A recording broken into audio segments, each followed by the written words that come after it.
Okay, time to get started. So last time we were talking about parametric curves, and we were about to talk about parametric surfaces, so let's go into that now. A parametric surface is kind of the same idea behind a parametric curve. So the idea is that you're looking at the image of a function.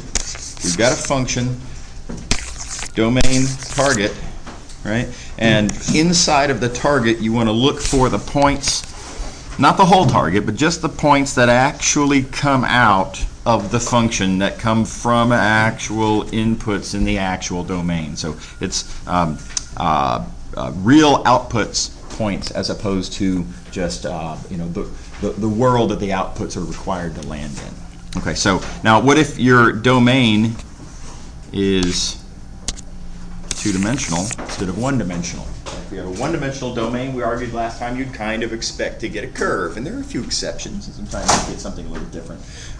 But generally speaking, generically, you would expect to get a curve. So what do we expect in this case? Well, that point goes to that point. Here's a nearby point in the domain. You'd sort of expect it to go to a nearby point in the target, etc. Maybe it'll sort of curve around, perhaps, some way like that. However, being as it is a two-dimensional domain, there's also points nearby in sort of the other direction. And then sort of in between, right? And then there's points sort of off in that direction. And it's not hard to persuade yourself that's kind of what you should expect, what you would generically expect, is because there's a two-dimensional domain, you would expect a two-dimensional image. Right? So, said differently, what the function does is it takes point by point, admittedly, but it effectively takes the entire domain and picks it up and sets it down inside of the target, having distorted it and contorted it around in some way. But since it's a two-dimensional domain, generally when you distort something like that, it wouldn't be surprising if there's enough room, at least in the target, to expect it to still be two-dimensional after it's been bent and twisted around however way. So generally speaking, you expect with a two-dimensional domain, you expect to have a two-dimensional image. And therefore, you would expect it to be a surface. Again, just generically, we're not proving anything. This is just kind of what we would expect to happen. And by the way, most of the time, this is what happens. So here's an example. Note we have such a function here, a function from R2 to R3, two-dimensional domain. So we expect to find a surface here. Here's the formula for the output. Note that this is giving three output coordinates, 1, 2, 3, that are therefore the x, y, and z coordinates of the output in R3. Okay, right, so what does this thing look like? And what is the actual image here? The good news is, since we're looking for a two-dimensional thing, namely a surface, we're really kind of only expecting to find one equation. One of the nice sort of benefits here is that even though it's arguably a more complicated picture because we have two input parameters, and therefore a surface instead of a curve, you expect it to be more easily described. And it's not hard to persuade yourself that if you look at these x, y, and z coordinates here, this z coordinate is 2 times that x coordinate plus this y coordinate. It's just a sort of observation, but sure enough that works. How would you have found this in the first place? Well, by just kind of experimenting around. You take the formulas here for the x, y, and z and just try to think creatively about how can I combine these in some way and come up with a relationship. And trial and error here is it's not that bad to do that. Okay. So sure enough, then what that tells you is that the image of this function is entirely contained in that plane. And it turns out, in fact, it's the whole plane. I'll let you guys read the rest of the discussion down here to persuade you that it is the whole plane. Okay. Here's another one. Let's look at this function. Again, giving us the x, y, and z coordinates. as functions of two parameters.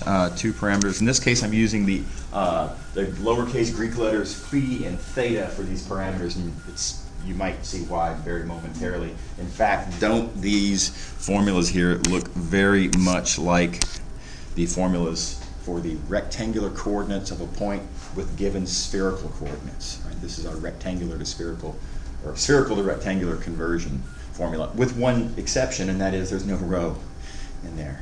Right? Or said differently, where we're assuming rho is 1, it does the same thing. So, in fact, that's exactly what this is. It's exactly where I got this example from. I said, let's write down a function where it'll be easy to determine what the punchline is going to be. Every point here comes from spherical coordinates with rho equals 1. So every point here satisfies the relation rho equals 1. In other words, x squared plus y squared plus z squared is 1. In other words, it's the unit sphere. So again, it remains to show it's the entire unit sphere, and I'll let you guys think that through on your own. Okay, so sometimes you get lucky like this, and you can just kind of recognize. This is analogous to the, we did an example with parametric curves last time where it was cosine theta, sine theta, and that happened to end up being the unit circle. This is sort of a three-dimensional version of that. Spherical instead of polar. Okay. So that's what a parametric surface is. I want to try to address the question now of how do you parameterize a surface. Note we've been going the opposite direction. What we have been doing is, given a parameterization, what does the surface look like, or what does the curve look like? What's the image of that function, that parameterization that you were given? Now I want to consider the question the other way. Suppose you already have a curve or surface, and you instead would like to find what's the function whose image is that. Said differently, what is the parameterization of that curve or surface? So again, this is not, there's no single algorithm that will just automatically do this for you, but I am going to show you a method that works surprisingly often. This is a great first instinct, first thing to try, usually. Not almost always. I mean, there are exceptions that don't work out, but surprisingly often. So I like to call it the graph parameterization because it's based on the idea of assuming, suppose we have the graph of some function. Suppose, in fact, I'm trying to parameterize what is already known to be a graph. So the parameterization, of course, is not going to be the same function. The function g that I'm looking for that parameterizes the curve is not the same as the function f whose graph is the curve. Now again, one of the big points that you guys need to work on as we go through this little section of the book here is to make sure you're very clearly aware of the difference between these various different constructions we've talked about. The graph construction, not the same as the level set construction. Right? Different pictures for the same function, or said differently, different functions by way of these constructions to give you the same picture. You got to make sure to distinguish between what these words mean, graph versus level set. And then likewise, image, or said backwards, parameterizations. So no surprise these two functions are different, but they are related, or can be related, by the following little trick. If you're given this function f, you can create the parameterization g by this little trick. You take the function f, and you put it right there. Now let me zoom in here so I can highlight a little bit more obviously. So let's look at this parameterization. I claim that this parameterizes that given graph. Keep in mind that the curve in question is the graph of this function f. So the curve in question is described by y equals f of x. So if I want to check whether I have successfully parameterized, I just need to confirm that in this formula, I need to confirm that y is indeed f of x, and it is. Right, just casual inspection. Y being f of t, is f of x, because x is t, and therefore f of x is f of t, which is what y is. I mean, it just fits, you know? It's a really kind of, I would say, almost kind of smart alecky sort of little construction here, but it works. And it's very, very powerful, very handy. Let me again summarize when this works. If the curve in question is the graph of a single variable function, so if it's a curve in R2, not just any curve in R2, but if it's a graph in R2, whatever function it is, do this with it, and this is your parameterization, and sure enough, it gives you x's and y's that satisfy that rule. So, handy trick. Keep that in mind. There's a higher dimensional version of this. If you have a surface in R3, which is a graph, right? So in particular, if the surface in question that you're trying to describe in being a graph, if it can be described by an equation like this, z equals f of x comma y, you can parameterize it. And the trick for the parameterization, the way you create that parameterization is you take this function f and you do that to it. You put it right there. And then sure enough, this is the parameterization. And again, you can just directly check, confirm for yourselves that these z's that come out, f of u comma v, in fact are f of x comma y, because x is u and y is v, and therefore f of xy is f of u v. Again, you plug it in and it just happens to work. Smart alecky. It works. Everybody see the idea here? Okay, so there's a connection between parameterizations and graphs. We saw last time there was a connection between graphs and level sets. And these are convenient little observations to make. Okay. All right. Here's a related trick. If you can, and I'm just going to show you an example to illustrate this following trick. If in general, this is kind of a generalization of what we just talked about. If you can write one coordinate variable as a function of the other variables, not necessarily even rectangular coordinates, something similar to what we just said actually still works. Now, I say that's a generalization because notice when you say that something is a graph, if you're saying that something is a graph, what you're kind of saying is that one of the coordinate variables can be written as a function of the other coordinate variables. It just happens to be strictly in this rectangular case. But in general, for example, suppose that I can solve for r as a function of theta. I don't know, polar coordinates. Maybe it's just given to me that r is some function of theta. You might say then that the curve is a polar graph. And the trick I'm going to use here, you might conceivably call the polar graph parameterization, and that is simply first to write down the polar to rectangular change of coordinates formula. Again, old news. We know x is our cosine theta, y is our sine theta. And then just plug in this function that you're given. I made a poor color choice here, but take this formula for r as a function of theta, plug it in there, which gives you this, and notice all together then that gives you colors.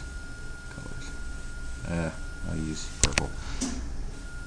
X and y as functions of theta.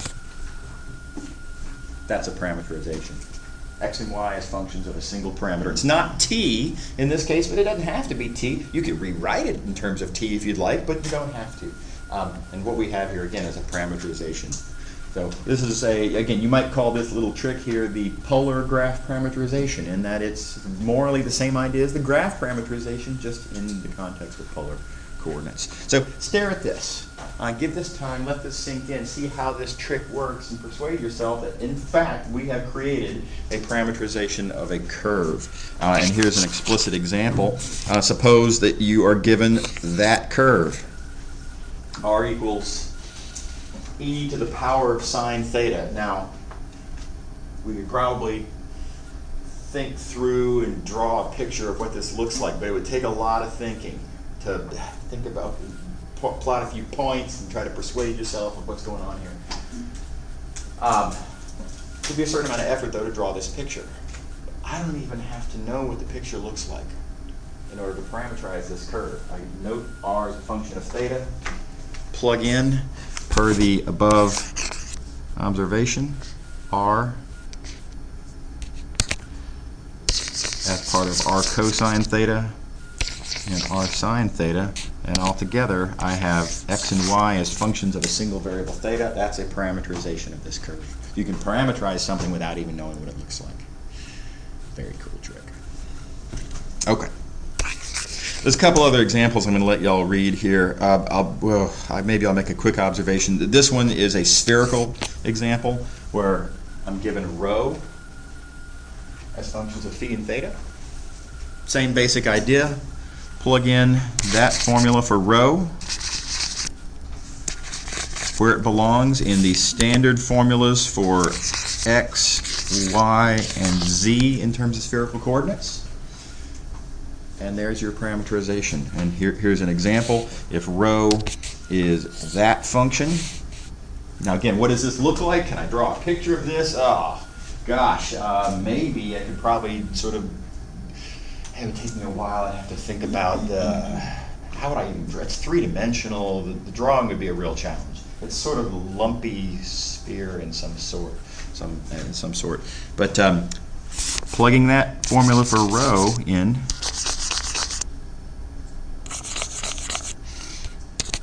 where it goes in the formulas for x, y, and z in spherical coordinates, and note you get position x, y, z as a function of two input parameters phi and theta.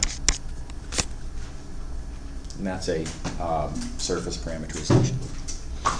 Very cool trick. In the last example, there's one little twist in this last example. Again, I'm going to be quick going through here. I'll let you all read the details on your own.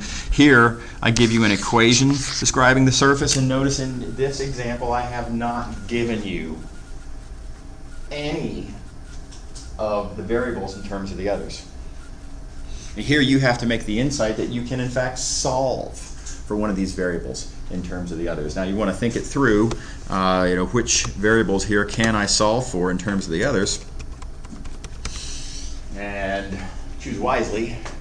Right? Don't try to solve for x in terms of y and z here. It's not good, right? You have an e to the x stuff, and then you also have an x. This is you can't solve for x here. Likewise, z. There's no way you can solve for z. It's too weird. Solving for y is no problem. You can see it right here. That y, you can just take all of this other junk, move it over to the other side of the equation, take this guy, move it into the denominator, and you have solved for y. Here's your denominator, there's your numerator. Everybody see how that works?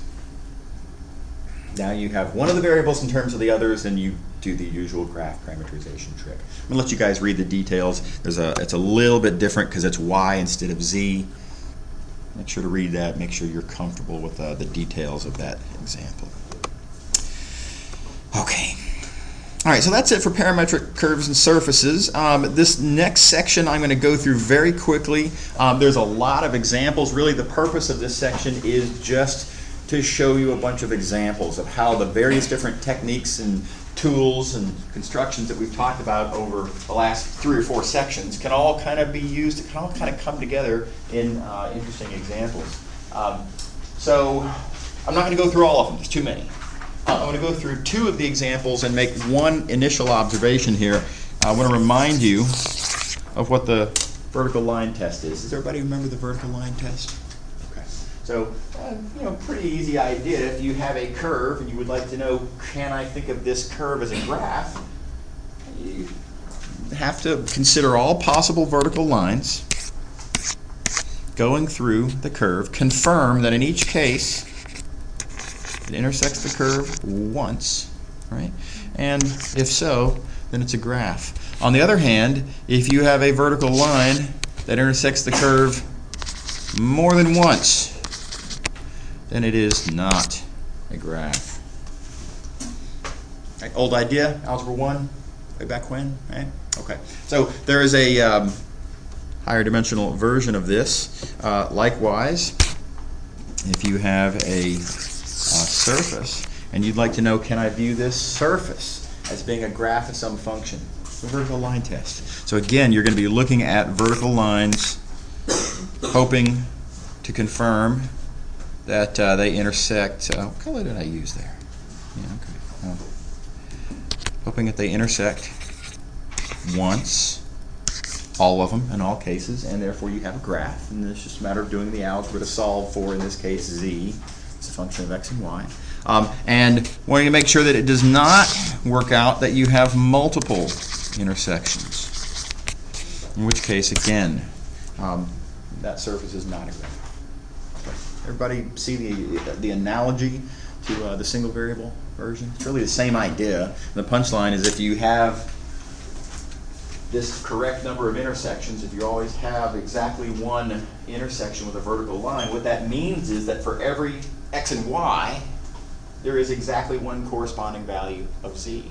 In other words, differently, z is a function of x and y. This is what a graph is. So it's very straightforward idea there. Okay. All right, so that being said, again, bunches of examples. I'm going to let you guys read most of these. I do want to talk about this one. Let's see, do I have a picture? I guess I don't. No worries. So I want to talk about a certain plane that passes through these 3 points. There's 3 points. So that's enough information to deduce the plane in question, and I would like to talk about this plane in terms of functions. I'd like to describe this, what functions relate to this plane in the various different ways. What I like about this example is I'm going to be able to give you 3 different functions that relate to this plane by way of these different constructions. I'm going to give you one function whose graph is this plane. I'm going to give you a different function, one of whose level sets is this plane, and then I'm going to give you yet a third function whose image is this plane, or said differently, that parameterizes this plane. The critical point here is to note these are 3 different functions. They're different, right? They're importantly different. There are little connections between them. You'll notice the forms of it. They all kind of relate in a certain way, but they are different functions. On an exam, and by the way, you can look through my old exams that are all posted on the Math 212 website for this course. And notice I've given exam questions that are a lot like this multiple times in the past. I'm sure I'll do it again. I don't know when. Maybe this term, maybe not. Things of this sort. The purpose of those questions is to make sure not that you can get a function that's, kind of close to the function in question. All these functions are in some sense kind of related, kind of close to each other. The purpose of those questions is that can you get the right one, right? So it's critical to make sure you get exactly the right functions. Again, we're trying to distinguish between these different constructions. So close is not close enough on these kinds of examples. Okay. All right, so how would we go about doing this? We've got this plane. Not hard to persuade yourself that the equation of the plane is this. Now keep in mind that is an equation. That, as written, is not a function. It just isn't, right? That's an equation. Okay, so now let's start looking for functions. Let's ask the question, how would I find a function whose graph is this plane? Well, graph goes like this. If I'm looking for a function whose graph is this plane, right? I'm looking for a function then for which this equation and that equation are equivalent. And it's not hard to persuade yourself that you can solve for z in this equation as desired here. And notice that the function in question is this. It's 1 minus x minus y. So specifically also notice that I've written this as, and this is important, I've written this as f of x comma y is 1 minus x minus y. Really common mistake that I see. Where student, find the function whose graph is this plane, and students will write z equals 1 minus x minus y. That's wrong. That's an equation. That's an equation used to describe the graph of this function. I didn't ask for the graph of the function. I asked for the function. Does everybody see the difference there? Again, the subtleties are what's important here. So this is the function, and if you wanted to construct the graph of this function, then you would set the values of the function equal to z. Again, that's part of the graph construction. That is not part of the function itself. And then you can argue that that graph is in fact equivalent to that equation. Cool. Okay.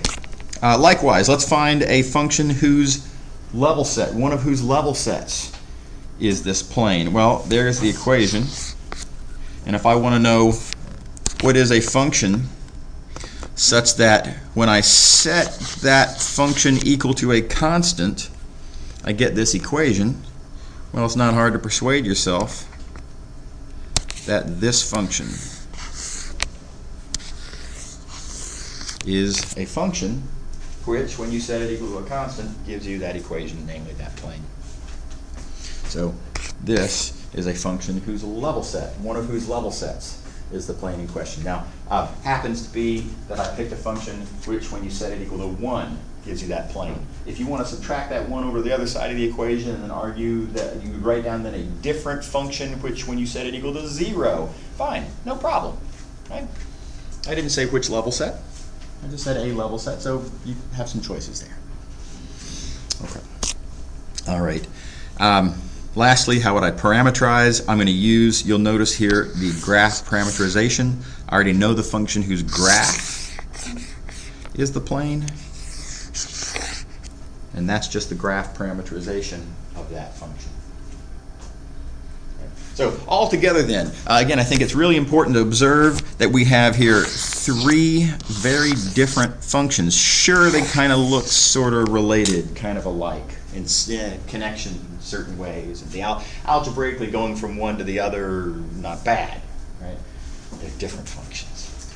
And we're going to need, as we go through the course, as we start doing calculus, multivariable calculus, we're going to be thinking about how the calculus of multivariable functions relates differently in terms of its geometric interpretations to these various different constructions. So you critically need to know, wait a minute, which function should I be looking at in order to make a certain geometric interpretation about the picture in question. So these little distinctions are extremely important. They look like little trivialities, but they are extremely important. Okay. All right. One more example I'm going to talk through. This bicycle example. It's kind of a fun little example. Yeah, here's a picture. Here's a bicycle wheel. And there is a reflector. You know where reflectors are in bicycle wheels, right? They're sort of on one of the spokes, maybe halfway down, let's just say. Keep it simple. And I want to consider what happens when the bicycle takes off and starts rolling down the street, which I'm going to have be the x-axis. And as I think a lot of y'all have probably observed at some point in the past, when you at night see a bicycle riding down the street and you see that reflector, the reflector goes like this, right? It makes this little weird little sort of curve. And what I want to know is, how can we describe that curve? A little silly, fun question, right? So how do you describe the curve traced out by the reflector as the bicycle rides down the street? And it turns out it's very difficult to write this curve as the graph of a function. And it's very difficult to write an equation for this curve. But it's not that bad to parameterize this curve. So that's what we're going to be doing. We're going to be parameterizing this curve. The way I'm going to do that is to use a technique that we talked about in the last section. Namely, I'm going to look at the axle, and I'm going to try to find a way to describe the motion of the axle And that's actually pretty easy. The axle doesn't do anything wacky at all. The axle just moves in a straight line right down the street. Right? The axle is constant distance above the road, so that's no problem. And then what I'm going to do is add to that, to the axle, I'm going to add this vector. Maybe I'd better do this with a pencil here. I'm going to add this vector. Not describing the position of the reflector, but describing the relative position of the reflector relative to the axle. So not an arrow from the reflector to the origin, but from the reflector to the axle. And the argument I will then make is that knowing that vector describing the motion of the axle, and then knowing reflector minus axle, I can then add those two vectors. Their sum then will describe the motion of the reflector. Does everybody see the big picture strategy here? This sort of, it turns out that this blue vector we've already observed is easy to describe. The green vector is relatively easy to describe as well, and their sum is the red vector that we're looking for. Okay, so let's just write these down. How do I describe the motion of the axle? A couple of little detail specifics. We have the wheel has a radius of 16. The reflector is halfway down one of the spokes. It starts off at sort of the horizontal point. The wheel is moving that way, so that means it's going to start off by kind of rotating down like that. A couple little detail specifics that we need to have stated. And so let's see what we can say about these things. The axle, the first thing again that we're looking for, described by this. Let me walk you through the details here. Notice that the height is always 16. Right? The radius of the wheel is 16. So the axle's always got a y-coordinate of 16. Y is the x-coordinate 16 theta, where theta is this angle. Well, there's a little discussion here, and that is, actually let me zoom in on the picture, a little bit more room.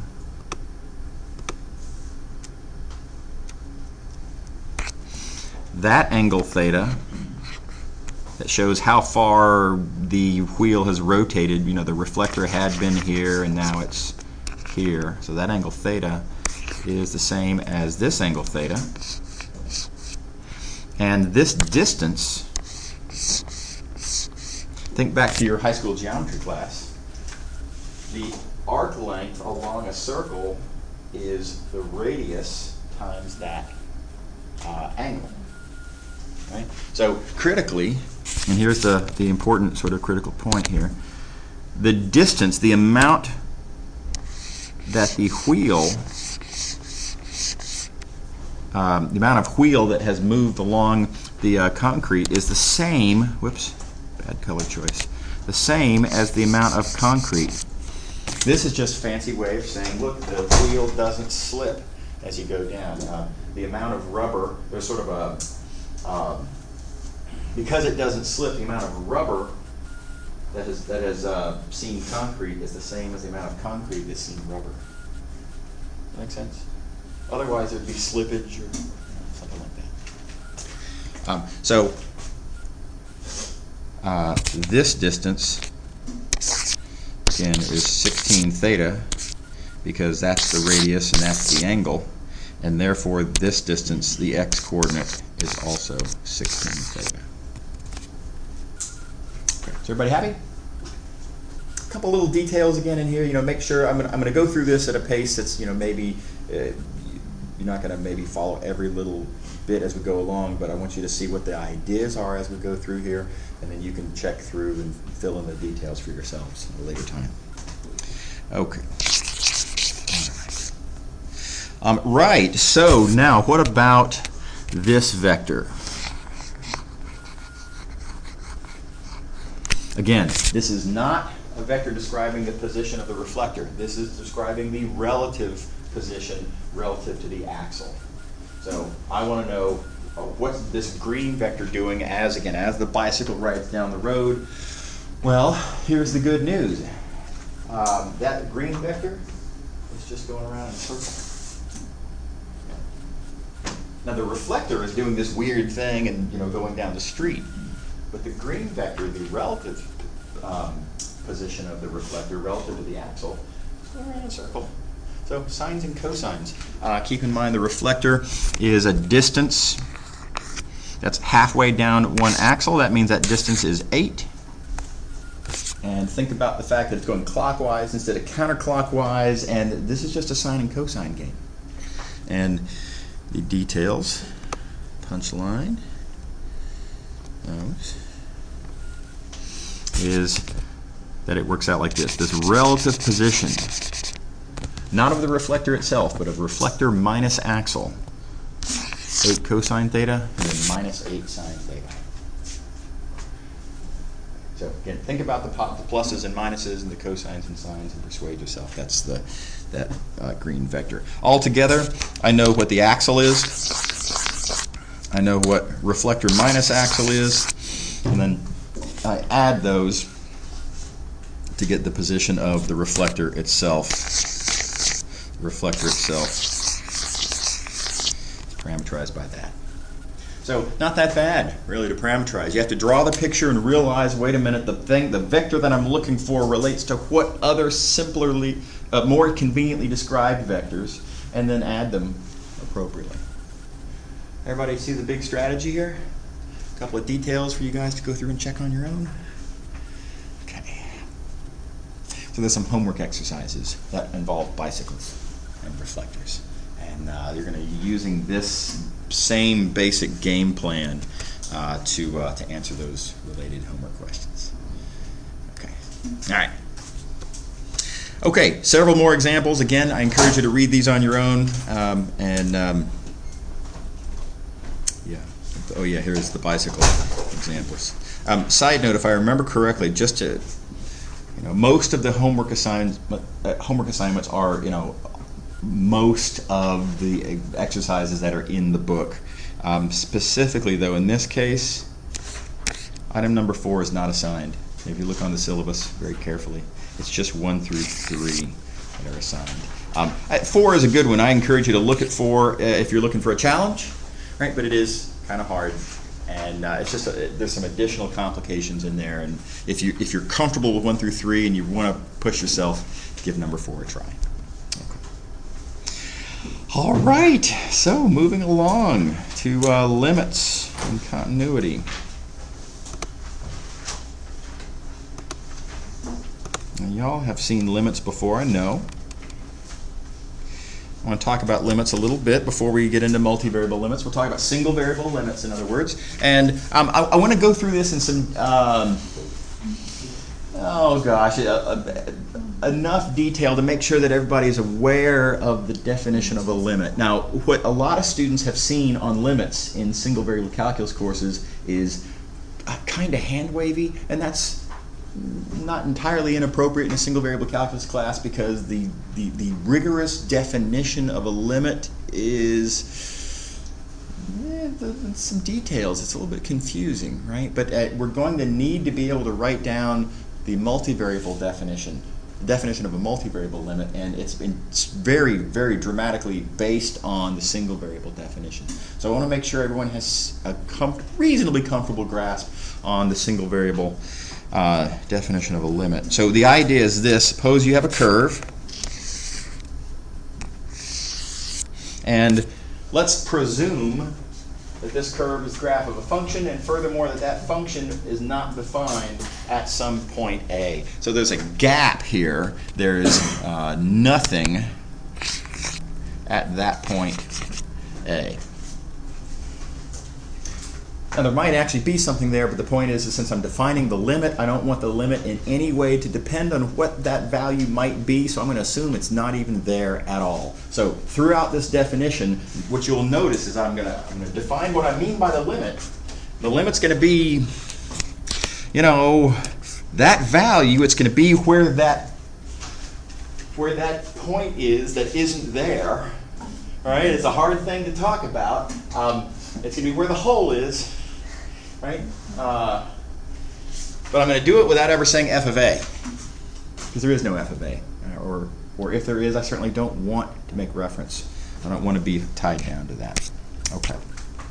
All right. So that being said, now the loose, kind of sloppy idea of what the limit is well, yeah, look, you come on, you kind of imagine as you get closer and closer and closer to a, the idea is that the points on the curve, if you look at their y-coordinates, they're getting closer and closer and closer to some value L.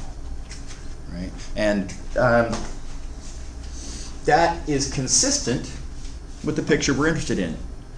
But it does not isolate only the picture that we're interested in. So I just want to show you an example of why that's unacceptable as a definition. Let me just draw another picture. Let's consider a function that looks like this. Suppose our curve looks like that. We look at this value a. Well, f of a doesn't exist. It certainly is true that as x approaches a, whichever side it's approaching from, doesn't even matter which side it's approaching from, the points, the corresponding points, oh, that's fine, their y-coordinates are definitely getting closer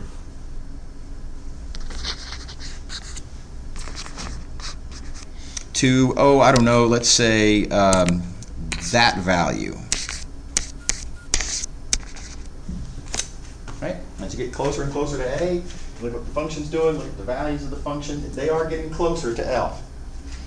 And yet you would not say that that value L is the limit. Now a retort might be, well, yeah, they're getting closer, but they're not getting, you know, closer and closer and closer. Okay, you see the sloppiness, right? As how you rigorously define that.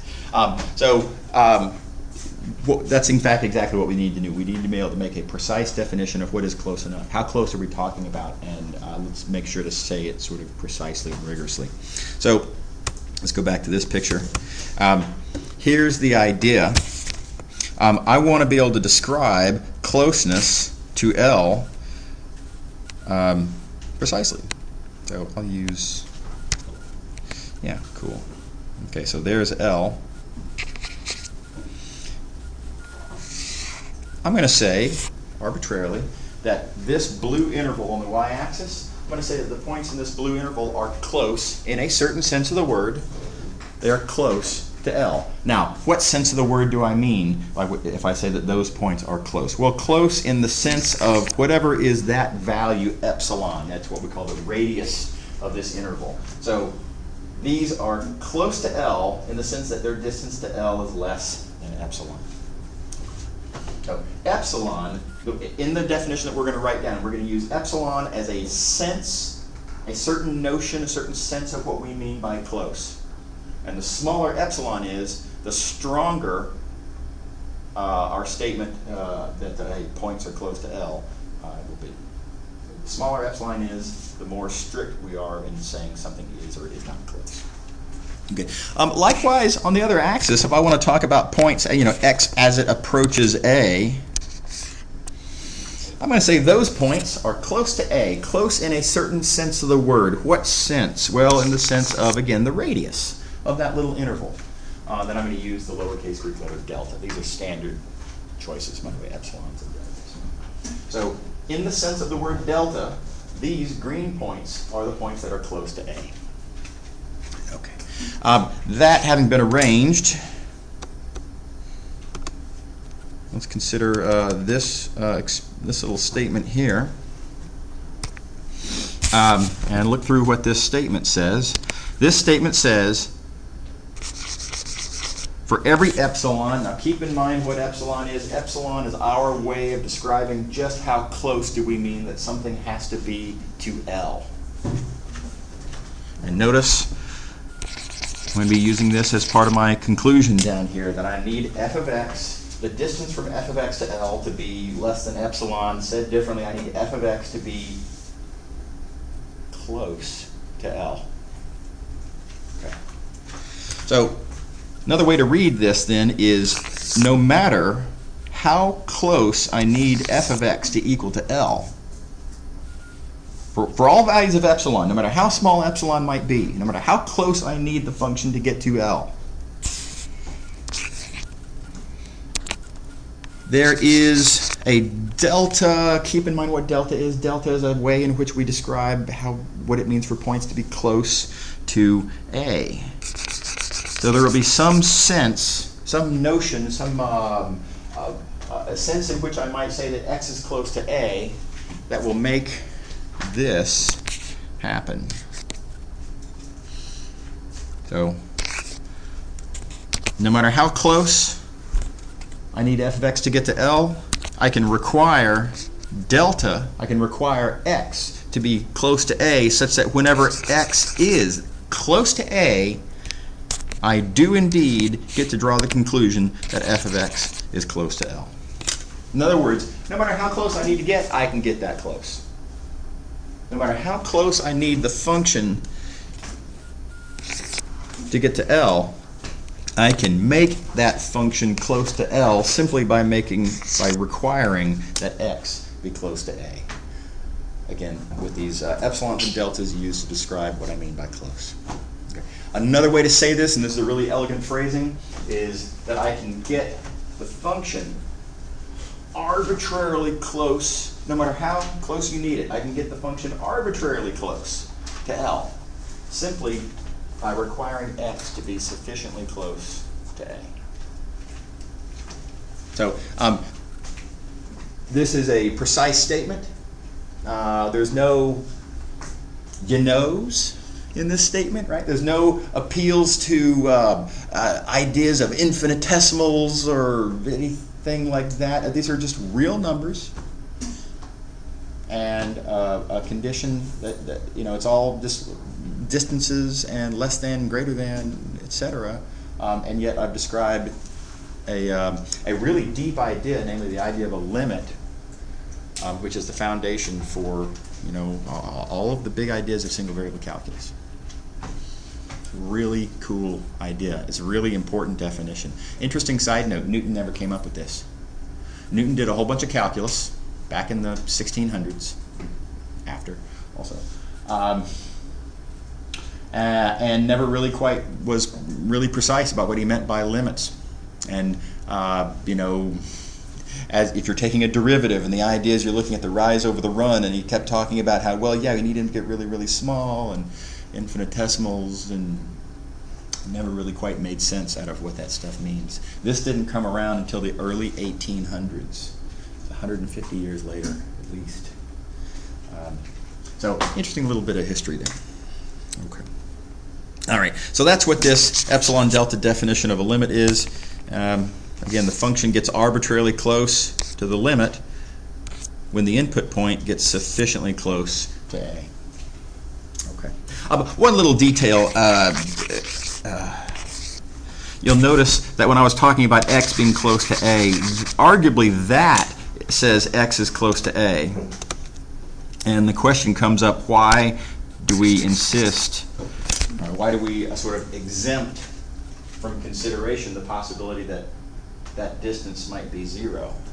Well, that's because if the distance is 0, then x is equal to A, and all of a sudden we'd be talking about f of A, right? If I didn't put this here, then x minus A could be 0, and that being 0 would mean that that's A, and all of a sudden we're talking about f of A, which doesn't exist, or at least we're presuming that it doesn't exist because it might not, and then the whole thing kind of comes crashing down. So you have to put this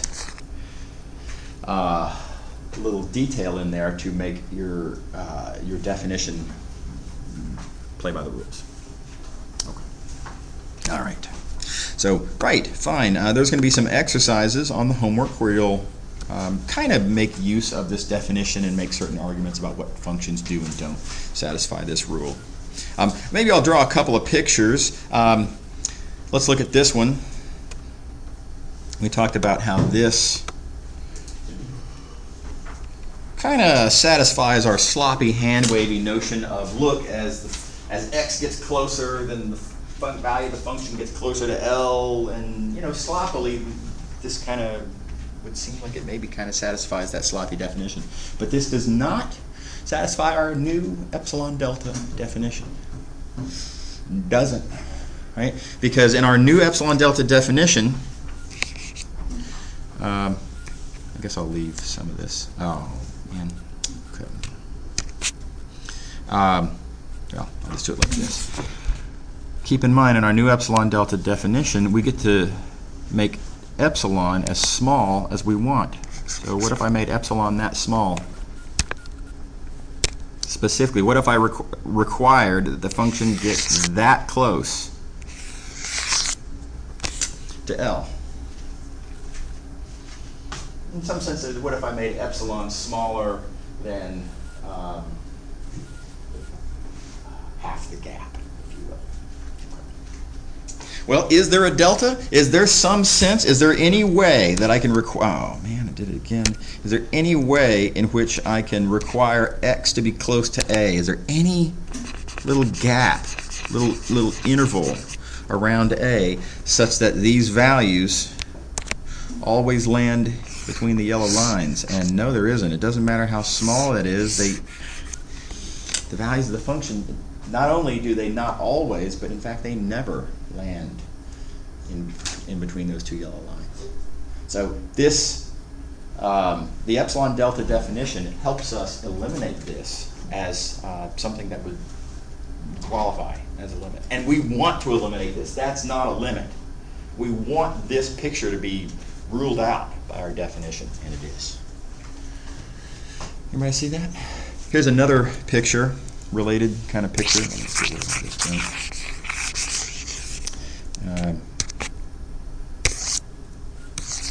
Suppose my function, here's a value a. I'm going to draw a little dotted line here as a guide. Maybe I'll just use gray. So there's a little guideline. And suppose I want to consider the possibility that maybe the limit is equal to this value, but the function looks like this. And there are actual functions that do this, by the way. Sort of oscillates faster and faster the closer you get to that line. And then maybe does the same thing on the other side. I can't draw the whole thing because it's oscillating faster and faster the closer and closer I get to that line, and it's just arbitrarily fast as you get close. You write down formulas for this kind of thing without too much trouble. So, does A approach L? Well, the value of the function is actually equal to L a lot of times, right? Look at this. The value of the function is equal to L more and more often the closer I get to A. From both sides. And, you know, again, if you're thinking about this sloppily, you might come to the conclusion, look, it's not only is it approaching L, it's equal to L, like infinitely often, even more so as you get closer to A. But this is not a limit. In order for this to be the limit, I would need, for every little epsilon, for every little interval there,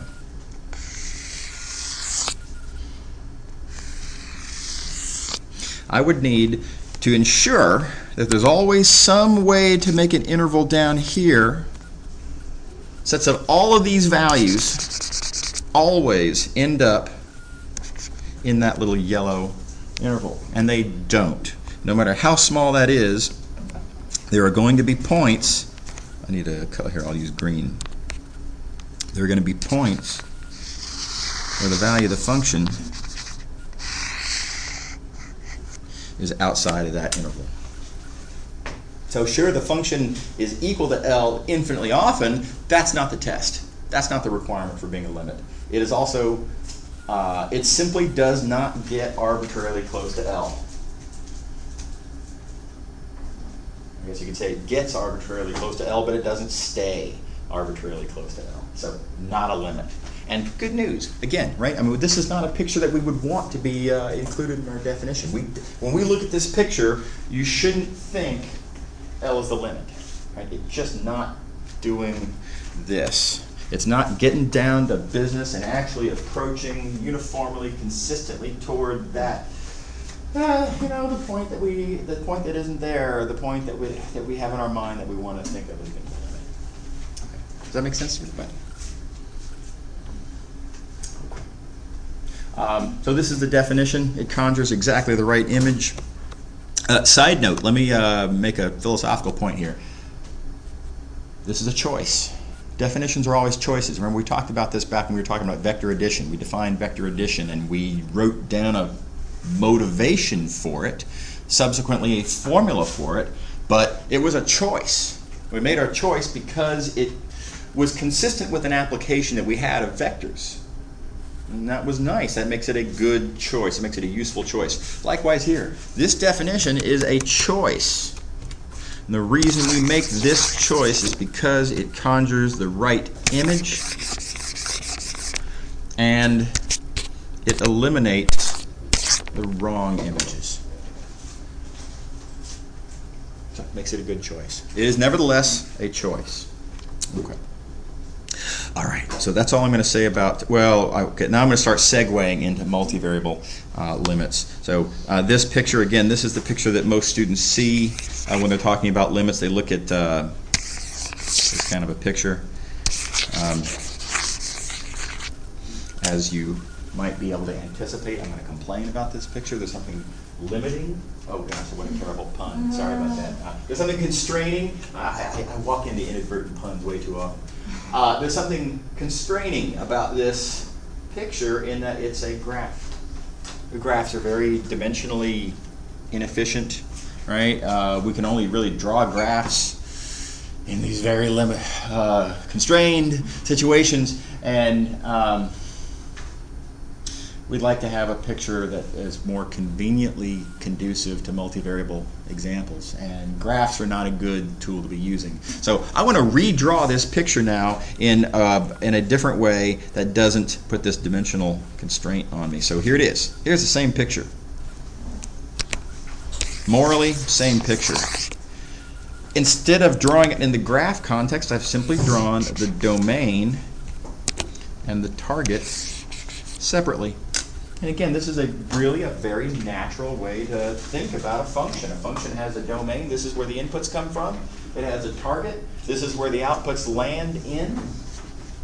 Input space, output space. They are, in fact, different little worlds, and the idea that I would cram them together in a certain way to make them look like they're one little world is really pretty unnatural if you think about it, right?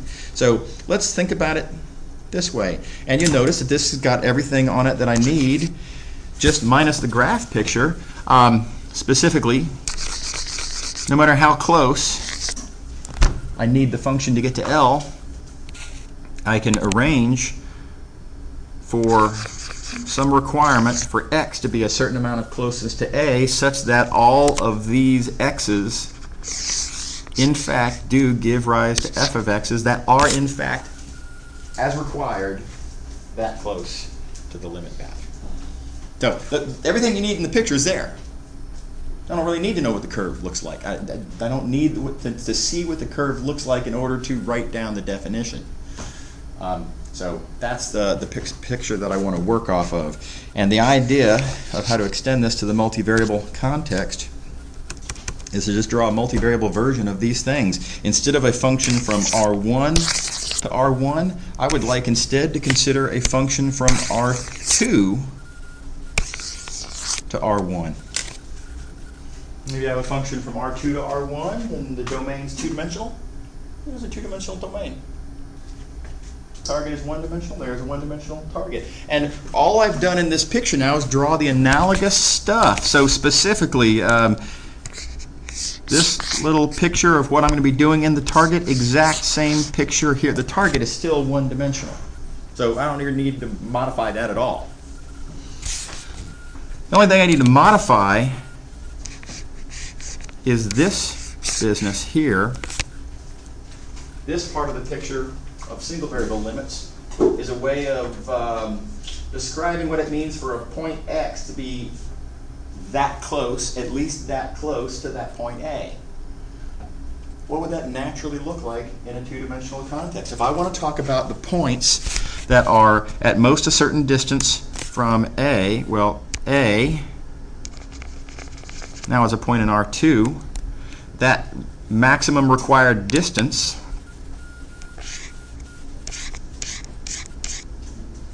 delta is going to then define a disk. Instead of describing an interval on the x-axis, it's going to describe a disk in R2, centered at A, radius delta. So it's nothing more than a two-dimensional analog of what we've already talked about.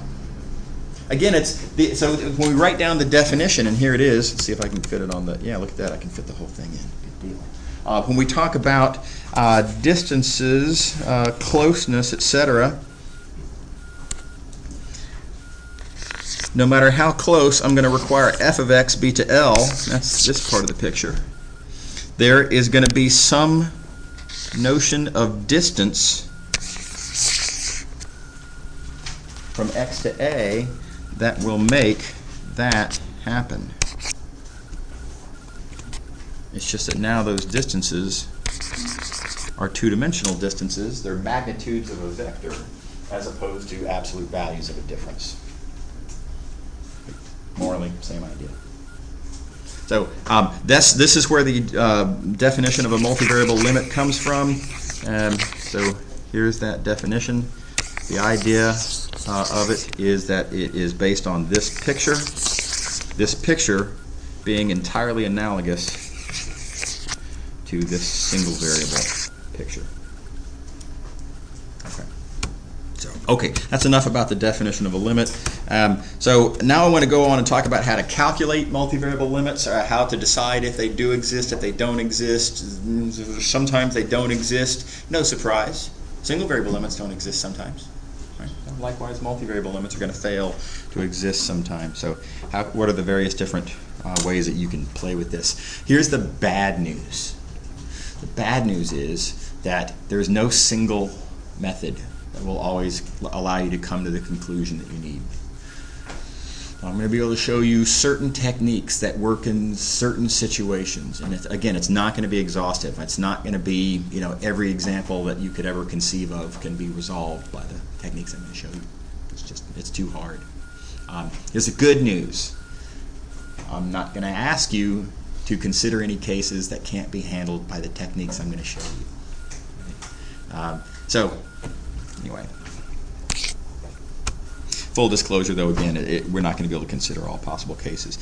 So the first one I want to consider is in the case where we are approaching the origin. Here we go. Suppose that that point that we're approaching in the domain is the origin. If you do that, then there's a real convenient little trick you can play, and that is as follows. How would you describe points whose distance to that limit point A, now the origin, is less than delta? Well, if A is the origin, this distance is the polar coordinate R. Right? The magnitude of x minus A, well, that's magnitude of x. That's the polar coordinate R. So requiring that x approach A being the origin, is consistent with simply requiring that R approach 0. And what's fantastic about that is, while we're interested in a multivariable limit, what we've done here is reconsidered the question in the form of a single variable limit. That is a single variable limit because I have only one variable required to do anything. I need R to go to the origin. I have no interest in what theta is doing. If R is approaching 0, then the point is approaching the origin no matter what theta is doing. Theta can be doing all sorts of things, but if the R is approaching 0, you're approaching the origin.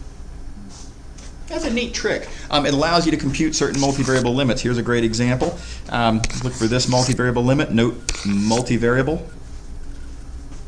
We've got a two-dimensional domain. Said differently, there's two variables, x and y. but we're approaching the origin. So I can rewrite this in polar coordinates like this. R approaches 0. Here I have x cubed y squared divided by x squared plus y squared. That's the exact same function as I was looking at here. Right, same function, just written in polar coordinates. And now I can do a certain amount of algebra. Conveniently, there's a Pythagorean identity that pops up in the denominator. The r squared factors out. You get cosine squared plus sine squared. That's 1, which is fantastic. Altogether, then your denominator is just r squared. That cancels this r squared, let's say. And altogether, your function just turns into this. And there's a neat little analysis you can make on that single variable limit. Let me zoom in on it for focus. This limit, the argument here is made up of 2 factors.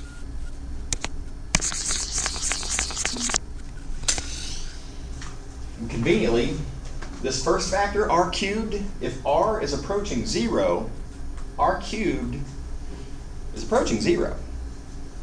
Right. Now, don't celebrate too fast. You have to worry about the sort of the indeterminate form possibility.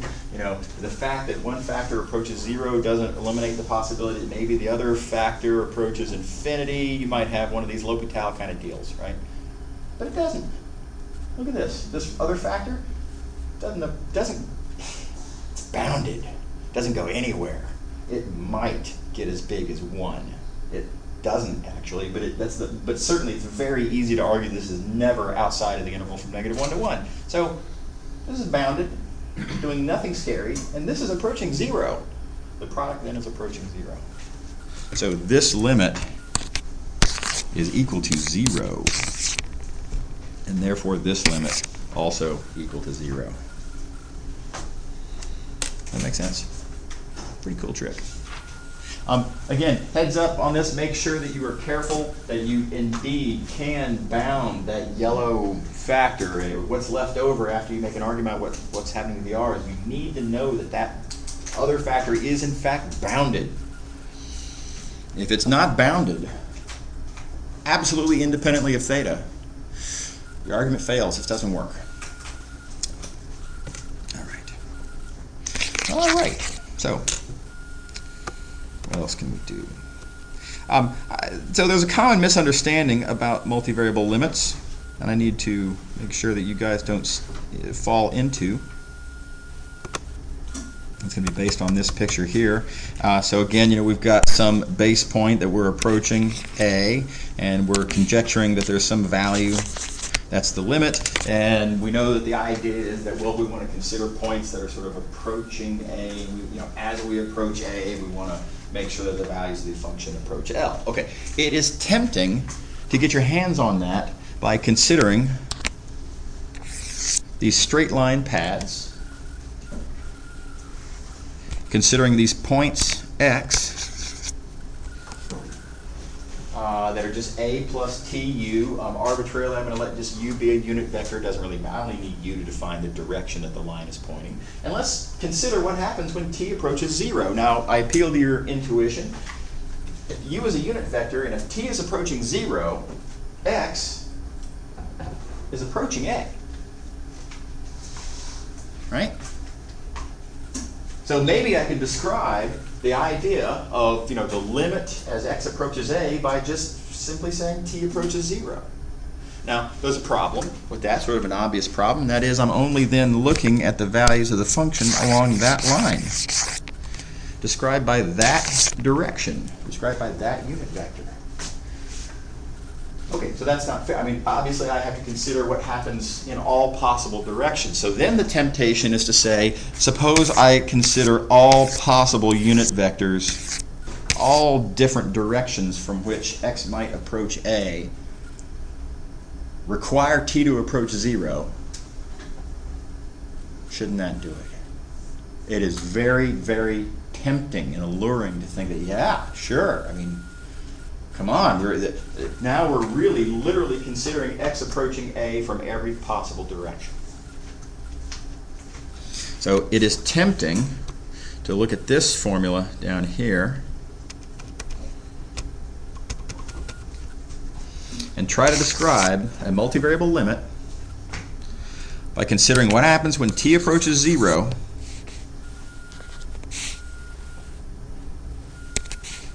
for all possible unit vectors, and therefore giving consideration to all possible lines along which we might be approaching A. So this is really tempting. A lot of students mistakenly believe, in fact, that this is the definition of a multivariable limit. Very, very critically, no, this does not work. Doesn't work. It's just not the same as a multivariable limit. There's a very deep point going on here. Multivariable limits are qualitatively, deeply different from single variable limits, and you just can't say, well, we'll just approach along all the straight lines and be done with it. And I'm going to show you an example that illustrates why this fails, and it's a little unsettling, but it's hard to argue with. And so again, I hope this will dispel you of any thinking that this might be an acceptable point of view. Just looking along all straight lines, absolutely unacceptable. So here's the example. Let's think about this function here. Now, it's a weird little function that I'm going to describe. It's called the theta function. Not that weird, really. It's polar coordinates, right? And so this is a function such that for any point in R2, not including the origin, there is a corresponding value, which is theta, namely the polar coordinate theta for that point. No big, right? Just theta, an old idea. So it is in fact a function on R2 minus the origin. One little twist. For my purposes, I need to make sure that theta is never 0. So on the positive part of the x-axis, where you're going to be tempted to say theta is equal to 0, this is my function. I'm going to make my own choices as to how to define it. I choose to let theta be 2 pi there.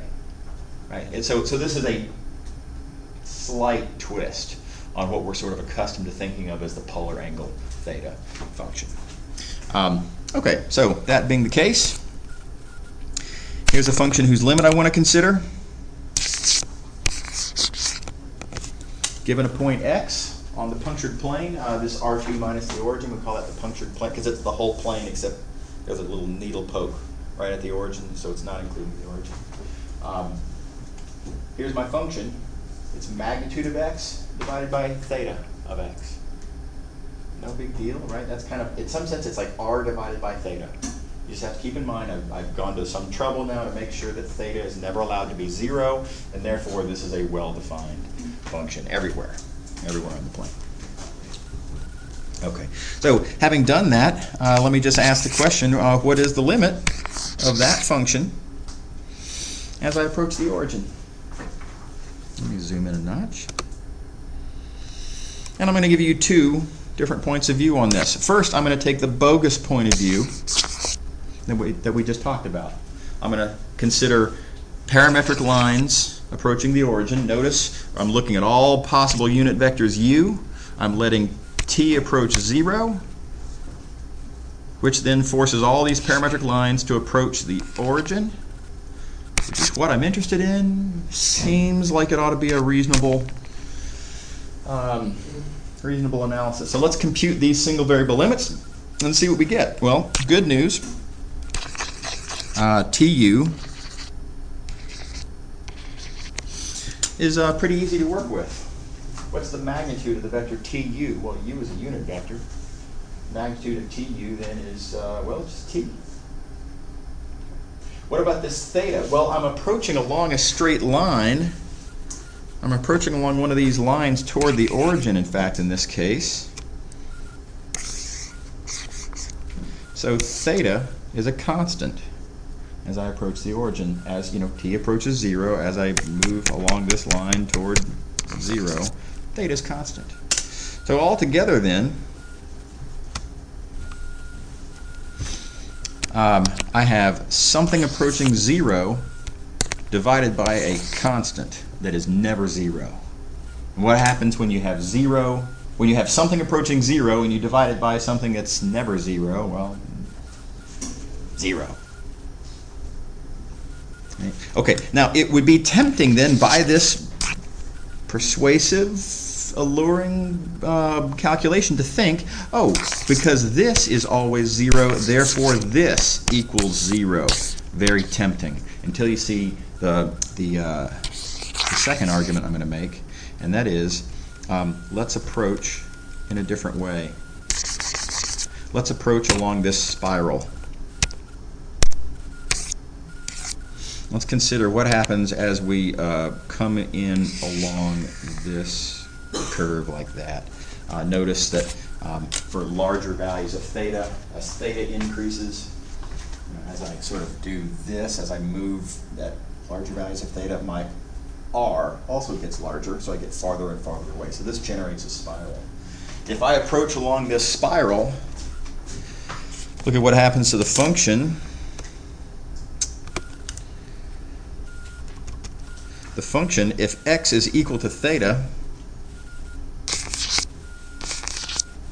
the function is a constant. The function is 1. What's the limit of 1? 1. Right? So weirdly, we have this very, very disturbing situation where along all straight line curves, every straight line curve, no exceptions, no matter which direction we're coming from, all these straight line limits give you 0. And yet, if you approach along this curved path, you don't get 0. Weird, right? Very disturbing and unsettling. The moral of this story is you just cannot restrict your attention to straight lines. Straight lines do not tell the story.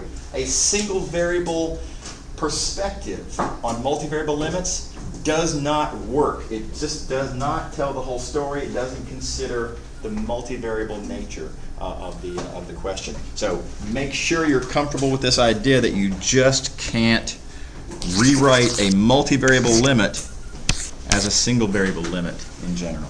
Okay, I'm out of time. I'm sorry I went a minute or two over. See you guys later. We'll pick up here next time.